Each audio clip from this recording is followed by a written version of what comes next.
people must get good time to put up their matters, Mr. Speaker. Thank you. This is a serious matter for the community. We've had you. Yeah. We've had you. Take a seat. Thank you. Through Honorable Arwa. on a point of order, through the chair. My name is Geshamba. Sorry. My name is Geshamba. I represent Francis Wanderi. Are you the next one? No. I just need to indicate to the House that I would wish to donate my 4 minutes to my senior, Mr. Arwa, who might be able to probably finish what you're submitting on. So, let's not take such dilatory positions, please. These are serious proceedings. Before, you said you are 4 of you, and you're going to take each 5 minutes. You should have agreed up front that one person will make the and take the 20 minutes. Mr. Chair. So, sorry, I have to guide. Sorry. Can I? Honorable TJ, you're out of order.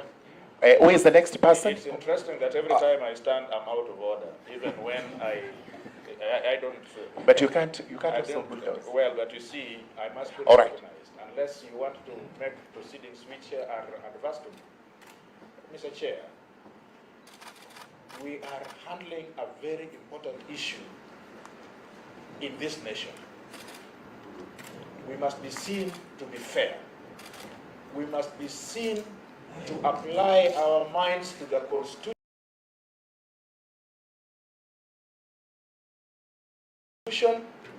and to be able to know the thinking of the members of the public, because here we represent the public. This is not a court of law. Here we represent the hearts and minds of the public out there. Now, an issue has been raised by the respondent. And we, of course, I have made myself comfortable with the fact that I am here to listen and not to prosecute, right? But I think that these people need enough time to be able to bring their issues out. As you see, these are legal jurisdictional issues. The lawyers are very distinguished. The lawyers are looking at the law and nothing, no side shows. So I propose, Mr. Chair, because when I rose in the first time, I said that decisions in this committee should be handled in a consensual way by members of the committee, not the chair per se. Even an issue such as time needs to be handled because it is important. I propose, without taking you around, I propose that every of these councils should have 10 minutes minimum to be able to prosecute their issues with very little interruption. Thank you, Mr. Chair. Honorable Chair, I think if we operate or if we move on the way we are moving, we risk to be seen as if we have not had a chance to have a communication or to have a consensus on how we are going to move. I think we have had sufficient time from last week as a committee to be sincere. We have talked, we have raised these issues, we have discussed as members of this committee, and we had taken a position as a committee that we have come up with a program in which our petitioners and also the respondents are going to be handling themselves. And I think up to now, what I'm seeing is a lot of interjections, which to me are basically derailing this process. And if we as members of the committee do not think that the chair should give direction as a chair, then we seem to be negating our own mandate as a committee. Because Honorable TJ, Honorable Junet, I think we as the members of committee must agree we had talked and we had agreed on whatever we have on the floor. But again, at the same time, we must also agree that the chair should also guide. If the chair does not guide the process, then we risk being disorganized and being disorderly. So for me, I think I support Honorable Kagusha, thank you. I support the decision Your point of is the chair. Honorable Junet, please. Chair, please. And if at all we have, we completely have a problem with the decisions of the chair, then I think the honorable chair, the only honorable thing then to do is to retreat as a committee.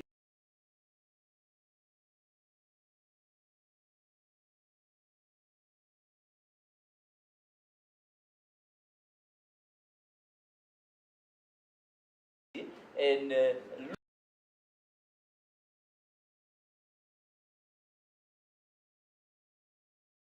Preside. Two, perform the functions and exercise the powers assigned to office of the chairperson by the committee resolutions. But Chair, what I want to say, I know my brother was the speaker for Nyeri County for many years, but you know National Assembly standing orders are superior to the county assemblies. So Chair, I want to say this. Chair, we must guide the committee, you must preside over in accordance with the standing orders. Chair, the issues being raised by these lawyers who are representing here the respondents are very weighty matters that will inform your decision in the end. Absolutely. So if we give them 2 minutes, 3 minutes, Chair, 2 minutes, you can only say your name and say, I come from this village. You cannot say anything. Yeah? Thank you, Honorable Jeanette. I've heard all of you. Let's move on, please. I got to preside. I'm presiding.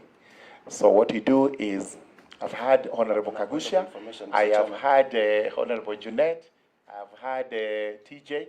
Vice Chair wants to say something. Yes, Chair and all council present and members, for the information of the Honorable Jeanette, the white preside means to be in a position of authority in a meeting or other gathering. That is the meaning in the dictionary. Okay. Thank you very much. Sorry, we've had you, and we said we observe decorum. But again, Honorable Chair, we have to observe decorum. Honorable Jeanette must also show the members of this committee respect and decorum. I want to inform Honorable Jeanette that the standing orders of county assemblies are also superior. In fact, as a member, as a speaker of the county assembly, we observed the standing orders in a better way than the way Honorable Jeanette. Thank you very much. Absolutely. Let's not drag this on further. No. I'm sorry, Honorable Jeanette, please go out of order. Chair, this House of Records, your Vice Chair here is claiming that presiding over a meeting is having authority. I don't know where he's getting that. It's not in the third Just order. where you got your own opinion from I is where read you for got you 180. Thank you very much. He will tell you just shortly. Thank you very much. Chief of Staff of Mutua. That is no different here. And unfortunately, Jeanette, you have to conduct yourself with decorum. If you're going to be, we are looking at the idiot here. All right, then, sorry. I have had you. Sorry. Vice Chair. I've had Honorable Kagusha, I have had Jeanette, I've had Honorable TJ. We will stick with the earlier guidance I gave, that it will be 5 minutes per council. If there's anybody who is donating time, now donate to the next person. Honorable Donald sorry, not Honorable, Mr. Donald, oh now you're Dr. Donald Kipkoril, so that he's able also to present his PO. Please let POs not be repetitive. And let us move on. So the floor now. Do we take it that our presence here is? Do we take it that our representations and our presence here is not useful? We shall deliberate over that ourselves. That is not a matter of deliberation. That is a matter of procedure, because we are in. Donald Kipkoril, you have the floor. No, Mr. Chair. Mr. Chair, on a point of, I don't have to stand up. Sorry, you don't have to stand up. Yeah. But I have not allowed the point of order. No, a point of order, Mr. All Chair, right. unfortunately, a point of order does not need to be allowed. All right. A point of order is something which comes to a member's mind. All right. Every member has an opportunity to put a point of order at any time. Honorable Farah will tell you, who has been a speaker here for so long, that a point of order is an issue of intervention that comes to the mind of a member at any time. So it is not an issue for which the speaker or the chair will recognize. Make your point of order. I am asking. We have raised issues, and we are hoping that the chair is listening and is able to give guidance. But every time we speak, we go back to where we are. Good. Are we saying that members of this committee do not have an authority, do not have views which they can express, and which then can turn into issues that we can deal with? That's Chair, what I'm asking. thank you very much. Chair. I have listened to... Chair, please. Honorable Soro, please. No. What I'm suggesting is that because this is a house of democracy, we appreciate the fact that we appreciate your seat. But I want us to now take a different trajectory altogether in making decisions, generally. They have raised an issue about adjustment of time. And the chair feels otherwise. Being a house of democracy, We're very few here. Let's take a vote. If it's 5 minutes, we agree. If it's 10 minutes, we agree. And if the 5 wins, they keep quiet. If it's 10 that wins, I mean, we proceed. We are only 10 of us. Let's just take a vote. I do not think we need to be taking time on such matters which actually are within the discretion of the chair. We agreed on how to do it, and it has to be that way within our rules. I will listen to Honorable Farah, then I'll make a declaration, I'll make a direction, a guideline on what is to be done so that we move on. Because even if you try to delay this as much as you can, I don't think that is going to achieve the objective. Honorable Farah. Chair, mine is I can see the precarious situation the whole thing is going, but let's also keep our heads very cool. And my suggestion is that in the event one of the councillors there who has his own time decides to donate to somebody, please let's not force him to donate to somebody else. The Arwa was there and the next speaker wanted to donate his 5 minutes. It's the same time altogether. I beseech you, allow him to donate it to Arwa and let Arwa conclude his own presentation right now. And then we continue from there. Chair. Did I understand the council? Now, Arwa, you represent? Mr. Chairman, I represent Commissioner Justice Nyangaya. Nyangaya. Yes. You represent?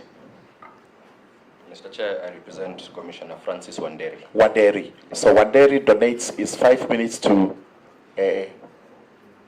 Nyangaya. Through the chair, my 4 minutes. Because 4 minutes because you will have 1 minute something to add to it. In the event that nothing is captured, Members, not all things are captured. Members, by consensus, we can agree because we are 20 minutes. The objection has to be done within the 20 minutes, and it's 20 minutes. That's what we are saying. That's okay for us, Honorable Chair. So let's carry on. It's okay, Chair. It's okay, Chair. Chair, these are very serious people. And some of them, you went to school with them, you say. So, Chair, 20 minutes is not enough for people who are very... Is 20 minutes enough, No. the committee? It's 30 okay. minutes. The minute, 20 minutes is enough. 30 minutes, Let them be No. 30, Chair, 30 minutes, yes. because I believe... How many say 20 minutes? Chair, can I say something? How many say 20 minutes? Chair, can I say something from practice? Yes, before we please. go that way?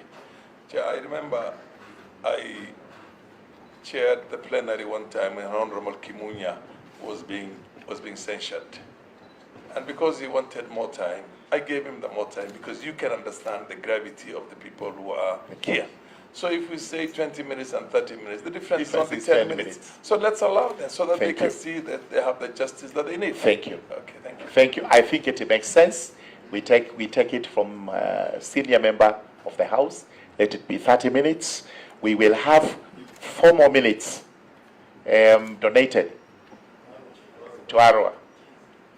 Arwa, you have your 4 more minutes to continue with the objection. Then from there we hear Donald. After that we hear who? Apollo. Yes. Let's agree on the timing. So you have 9 minutes.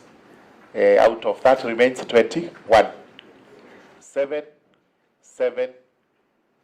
No, not 7. 7 divided by 2 is 10. Because he still has his 1 minute. So I'm dividing 29 minutes. Time is not running as I talk. All right? So it is how many minutes? He will have 9 or 10. Give you 10, 9, on 10, 10. Apollo, you have 9 minutes and you have 1 minute. Is that okay? I shall take that, Mr. Chair. Thank you very much. So he has his, let's have his 5 minutes to finish. Then you have your 10 minutes. Thank you. Thank you, Mr. Chairman, for your magnanimity. I was at the point where I was talking about the obligation on the part of this committee to ensure that its proceedings meet the constitutional standard of fair trial. Mr. Chairman, the constitutional standard of fair trial requires that this committee gives everybody an opportunity to understand the question that the complaint that is raised against him before he can be called upon to defend. every person accused, Mr. Chairman, must also be given adequate time to present his or her own defense. Third, there is the right to give evidence and the right to challenge evidence. All these, Mr. Chairman, are found in our own constitution. Now, with regard to the right to be given sufficient information to understand the charge, Mr. Chairman, there is a lot of problems that we have noted with the complaints, and I have captured them in my preliminary objection. Mr. Chairman, you cannot call someone to come and defend himself of proceedings that he barely understands. And I've given examples on the part of Mr. Justice Nyang'aya. One complaint that is raised against him by virtually all petitioners is that he was present and he agreed with some proposals made allegedly by Amos Wako and Raphael Tuju. His position is that he was not present in that meeting, and he has requested for guidance for the CCTV footages that would actually prove that he was not there. Now, if he was not there and he agreed, Mr. Chairman, he needs to know what medium did he use to communicate his agreement. Mr. Chairman, this is a critical question that he needs to know before he is asked to defend himself, because he was not there, and the footages which happily Bomas of Kenya has agreed to provide will confirm that. Mr. Chairman, there is the right to be given adequate time to present one's case. This is an issue that is arising even as we are here in this room. Mr. Chairman, in your own standing orders, you have provided in standing order number 230, sub rule 4, that each petition should be heard within a period of 14 days. My client is facing 4 petitions, and according to the standing order, each of them should be heard within 14 days. Mr. Chairman, these standing orders are made by this House, and they are intended to protect the rights of the parties. Now, it is not possible, Mr. Chairman, when the Constitution gives you the obligation to ensure there is fair trial, and then the standing orders gives you the power to give 14 days. Then you limit my client to a maximum of 1 hour. Remember, Mr. Chairman, his life, his career is on the line. This committee should be seen, Mr. Chairman, not only to be doing what is right, but more importantly, to be upholding the Constitution. Then there is the issue of the right to present evidence. Mr. Chairman, this is a right that is guaranteed under our own Constitution. And you can only present evidence when you know the evidence you are going to meet. None of the petitions, Mr. Chairman, contained any evidence. You are calling us here to come and cross-examine the petitioners.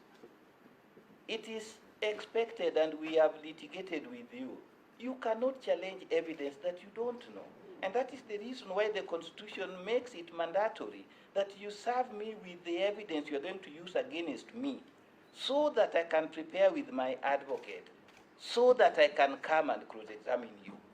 You are calling us to come and cross-examine him. We don't know what he's going to say. I have not prepared with my client on the content of the evidence he's going to give. So the entire process, Mr. Chairman, violates the Constitution. And I do not expect that my good friend would preside over proceedings that do not uphold the Constitution strictly. Mr. Chairman, there is the question of the right to challenge witnesses. And I would want to argue, Mr. Chairman, that the person being challenged here is the author of the document on which all the petitions are anchored.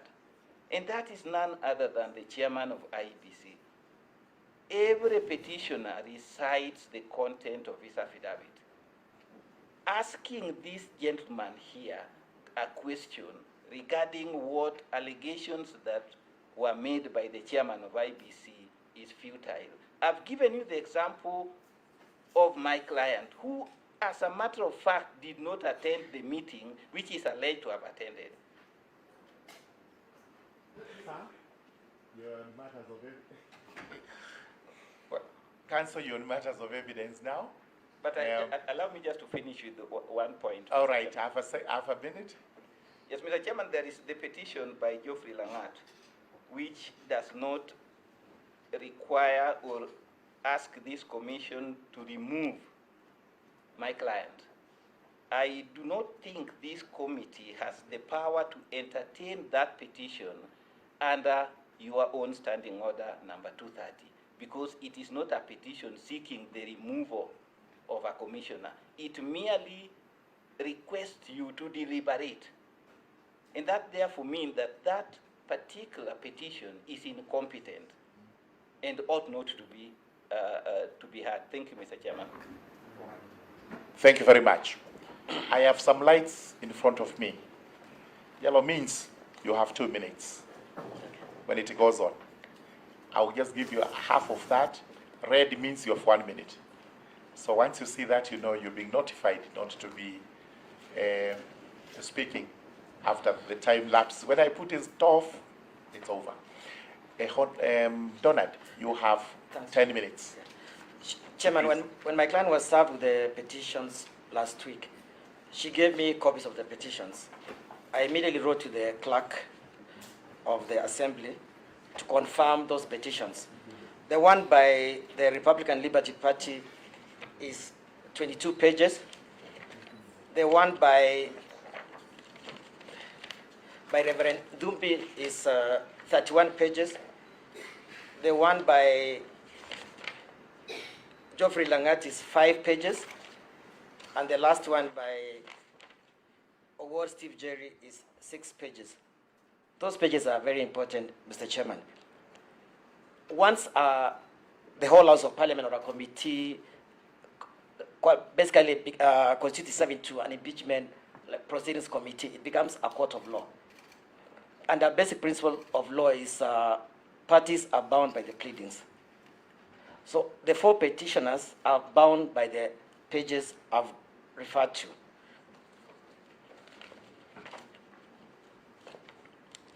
Mr. Chairman, in the South African case of the removal of the Speaker Dilile, which has been referred by by our court so many times, and also the decision of our constitutional court in which they quashed a decision on the JSC. Both decisions of South Africa and our constitutional court arrived at the same basic decision that once you're doing impeachment proceedings, you are bound by basically our laws. And the High Court and the constitutional courts have a right to supervise what you're doing. In response to, Mr. Chairman, in response to those 4 petitions, I filed the POs on all the 4 petitions. And I urge you to refer, when you retire, to all the grounds I've set out in my preliminary objections to the 4 petitions. Just in a summary, Mr. Chairman, the petition by the Republican Liberty Party, it's on behalf of the party, but it's signed by Mr.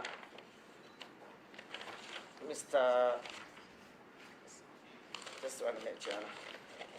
The signature of the person is purporting to be the chairman of the party is Zakaria Matayo. But Your Honor, Mr. Chairman, if you look at Section 16 of the Political Parties Act, a political party is a corporate body. There is no way a person purporting to be a chairman can sign a petition. There is no seal of the party. There is no confirmation or evidence that the party sought to pass a resolution for that Mr. Zakaria to file this petition. The other issue which cuts across all the petitions, Mr. Chairman, is the petitioners referred to so many articles of the Constitution and the articles of the Iebc Act, the Leadership and Integrity Act, and the Public Office Ethics Act. Such petitions, Mr. Chairman, are muddled, they're expansive, they're ambiguous, and they're superfluous. As I've said before, again, you're bound by the laws of this country. Our respondent needs to be given a case that has clarity, that is specific, that he can be able to answer. There's no way you can answer such petitions which are basically cut. I mean, they go from Article 1 to Article 255 of the Constitution. There's no way you can answer such a question. So, I mean, you can answer such a petition. The other issue, Mr. Chairman, is none of the petitions is supported by an affidavit. A petition of such nature cannot be a statement. It can't just be a petition. It has to be backed by an affidavit that deposits to every allegation of fact in the petition. None of them is available in all the 4 petitions. Your Honor, impeachment proceedings, I mean, are the highest kind of legal proceedings against any individual, because basically it ends someone's career. And you cannot base a petition on statement that is not evidence in an affidavit. Your Honor, Mr. Chairman, there are 3 allegations against my client: serious violation of the Constitution, gross misconduct, and incompetence. There is no evidence whatsoever on those allegations against my client.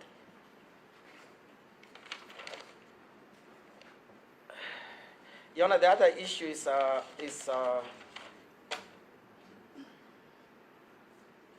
again, as I said, you're bound by our Fair Administrative Act and Chapter 5 of the Constitution, where again, across the 4 petitions, you can see that they are coming from a political bias.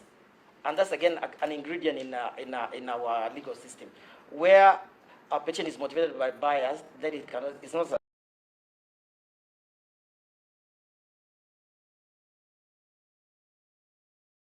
sustainable. You can see, basically they are coming from the same political side. Finally, Your Honor, I don't want to take it too much. I mean, if the clerk was magnanimous enough to send me all the 9 decisions of this parliament from 2013 until now, all the 9 of them, only 1 actually succeeded, went through, the JSC one. But still the High Court quashed it. So basically the history of this parliament, none of the impeachment proceedings has been concluded. And just to take you back in history, impeachment proceedings began in England in 14th century during the reign of King Richard II. It was basically intention of Parliament to rein in the king without annoying the king. But then in 1795, that was the last impeachment in England, and England ended impeachment proceedings. So there are no longer impeachment in England because they realized the futility of impeachment when there are alternative remedies, which Mr. Arwa has argued, against a public official. We took our legal system, our laws from England. England has moved away from impeachment because it's a waste of time, it's a political tool, it's not a legal tool. It was supposed to rein in public officers for being corrupt, for being incompetent, and for treason. And now we have legal systems that are developed that deal with such errant officers. We have the Public Officers Ethics Act, we have the Corruption Act, we have the Penal Code. So basically, again, as such, if you go through my objections, we have alternative remedies, and this parliament should no longer be taking its time in impeachment proceedings. And Mr. Chairman, finally, as the petitions are not they're not supported by any affidavit. They are gossip, hearsay, and to paraphrase our Supreme Court, it's hot air, and they should not be allowed. They should not be entertained. They cannot be allowed to bring additional evidence. What they have filed is complete. I urge Mr. Chairman and the committee, when you deliberate, you go through the petition, you strike them out. And finally, Mr. Chairman, I was just saying that because we didn't have enough time to argue our case, if we'll be able to submit the case law, because I have so much case law supporting all the issues I've raised in our objection, I can supply the committee with the case law, and then so that when you're deliberating, at least there is supporting law. Thank you. But impeachment still remains part and parcel of our Constitution. So it is not illegal. It's not illegal, but I'm saying even in England, they moved away. It's not, but it's still in the law in England. It's still in the law, but they stopped practicing it. Yeah, but it's not, it's still part and parcel of the celebrated Constitution. It is in the law, and right. Yeah, in England. Thank you. But they don't. Thank you very much. Yeah. Thank you. Apollo, you have how many minutes? Yours are fewer. Now I've done 20. Yeah. Or you, no, you have 9. Yes, I have 9. 9 minutes. Yeah, whatever remains we will give them to Nine- our lead doctor. 9 minutes. Thank Let's you. start. Thank you. Thank you, Chairman. First of all,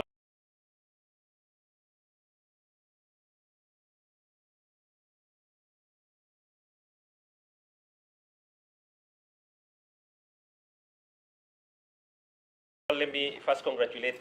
I also want learned colleagues with the necessary modifications as it may be to Commissioner Juliana Cherera.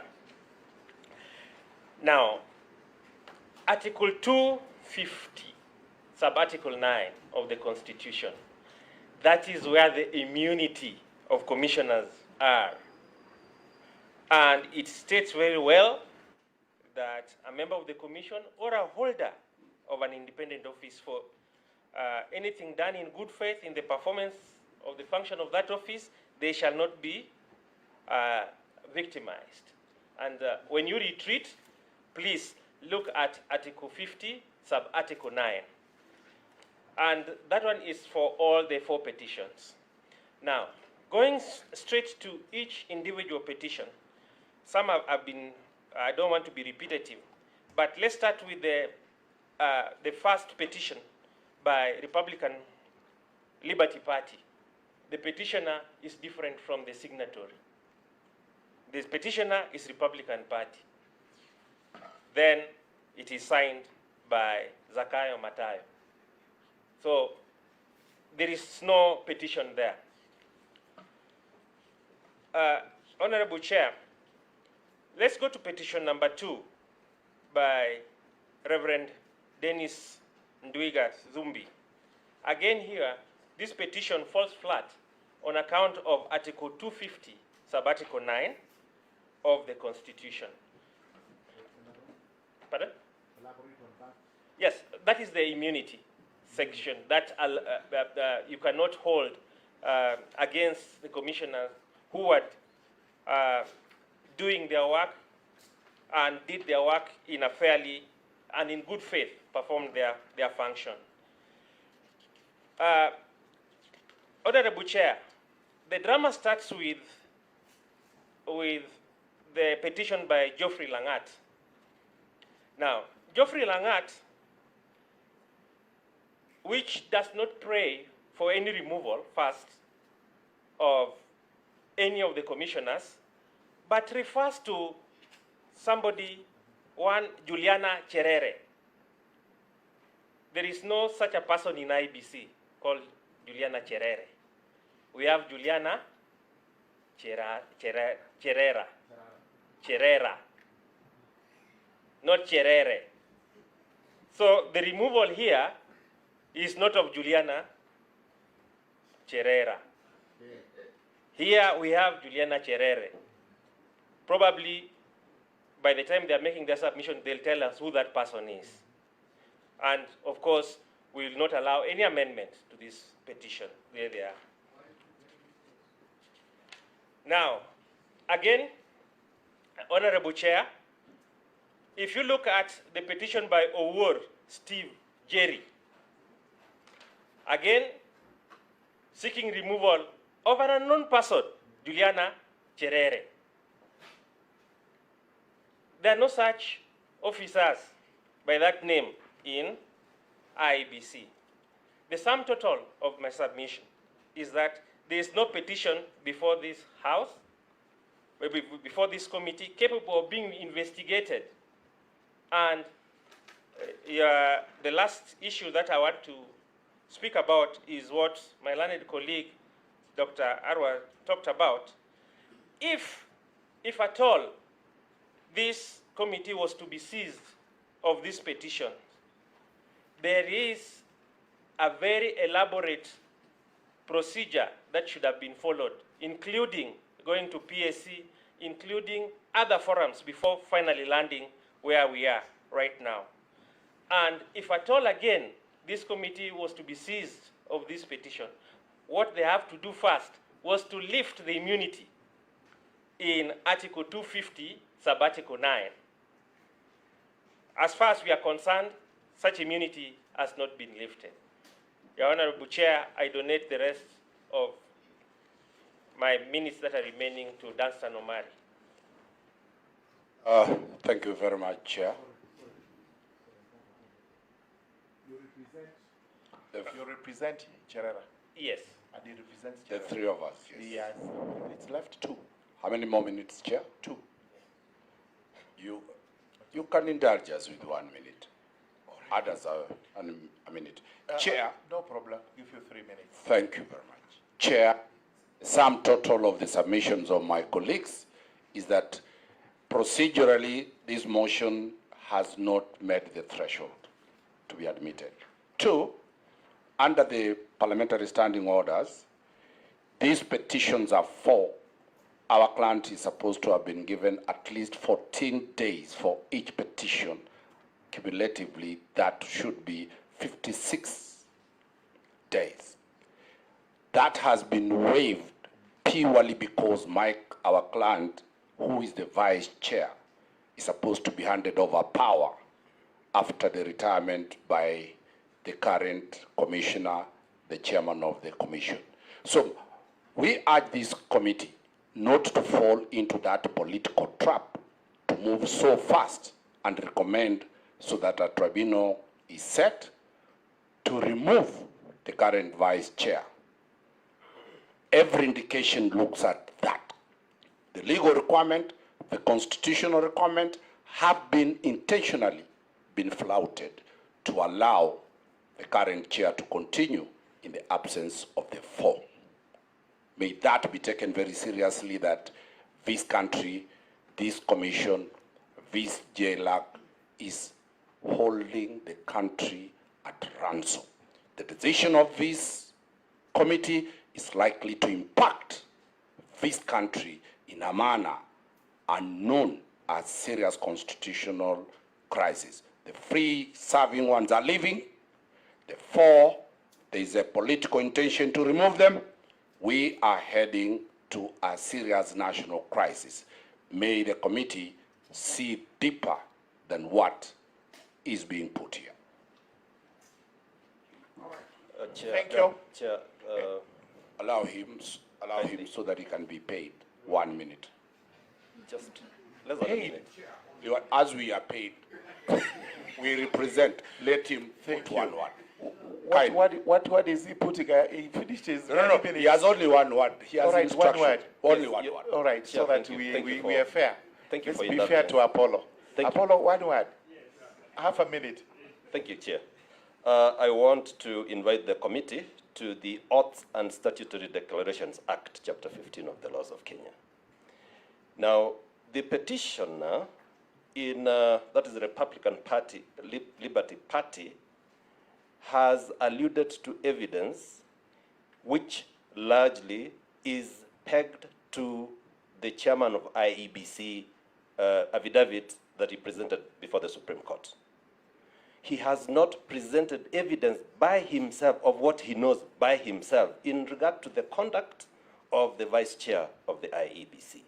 So, chair and members of the committee, this petition is not available to be accommodated for channeling because the petitioner himself has not alluded, has gone off the provisions of the Oaths and Statutory Declarations Act. That's the point I wanted to make. Thank you. Thank you very much. Chitamba. That is your name? Geshamba. Geshamba. Geshamba. Thank you very much. Geshamba, we hear you. Thank you, Mr. Chair. 1 minute. Yes, indeed. I would wish to first associate myself with the submissions of my colleagues. I would equally wish to highlight to the House on issues of Article 50 on the fair hearing, Section 3 and Section 35 of the Public Officers Ethics Act, and more importantly, Mr. Chair, Article 35 of the Constitution on access to information. It is our contention, Mr. Chair, that Article 35, on account of the petitions that have been presented before this House, has been greatly violated. And as my colleague, Mr. Nyaberi, has indicated, that all the petitions and the allegations before this House are not supported by any evidence. And if there was any evidence, and in line with Article 35, then this House is mandated to call upon the evidence to be supplied by the petitioners. And in conclusion,